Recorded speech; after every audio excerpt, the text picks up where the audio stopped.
السلام عليكم ورحمة الله وبركاته. هلك عاد نقد داونيسان waa Jana Galafor official. هذا نقول عصب تاي سبسكرايب كلايك تشير تكومنتيga intaba waa xaqiini. Caawa maxaan idin sidaa maxaad iga barateen.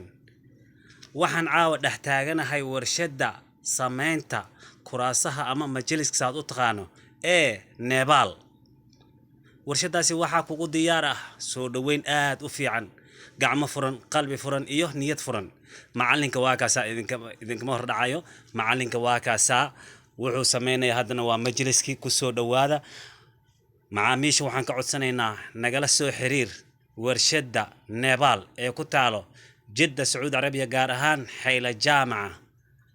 haddaba hamoogaan waa kan qadaad ku qanci lahayd hadii kala kuraastan ayaa lagu sameeynaya kaama hor dhaceeno na soo booqo noo imow fiir warshada si u shaqeyso haddaba ku soo dhawaaw Nepal waxa kale oo idin haya waa kana sharqaamadii oo lagu sameynayo warshada waatana soo dhawaada macaamiil aad u fiican ayaa joogo soo dhaweynta ku fiican macaamiishaasi maamulaha warshada waa Cabdikariin maamulaha waa Cabdikariin Khaliif Nuur maamulaha soo dhawe maamulaha waa Cabdikariin Khaliif Nuur walaal qiimaha kuma burinayo kuma raacdeynayo aad ayaa lagu soo dhaweynayaa soo dhawaada waa warshada Nepal ee ku taala Jeddah Saudi Arabia gaar ahaan Xayla Jaamaca ay nooc aragtid kuraas diyaar ayaa lagu leeyahay in lagu sameeyo adigoo dalabkaaga mar un fulinayo fadhigaagana lagu keenayo wax aad soo raadinaysid maaha mar alla markaad halow tiraahdo bay korkaaga taagan tahay warshadu waxay u shaqeysaa online degdeg ah soo dhawaada warshada ku soo dhawaada nagala soo xiriir telephone number eber 9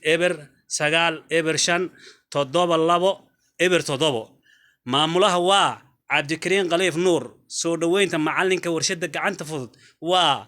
Umar haddaba hamoogaan hana ka maqnaan baqaarada waa kuwana kuraasta iyo nooc aragtid diyaar ayaa lagu leeyahay waa tanaadeer wax oo yaani dalabkaaga halow korkaaga ay taagan yihiin fadhigaaga ayaa lagu keenayaa wax adiga aad soo raadinaysid maaha online hatta waa ku dalban kartaa fadhigaaga dal iyo dawlad meel al meesha joogta ayaa lagu keenayaa soo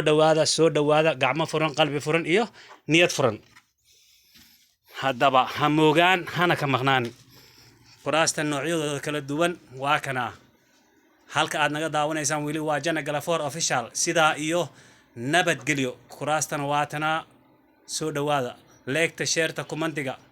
sida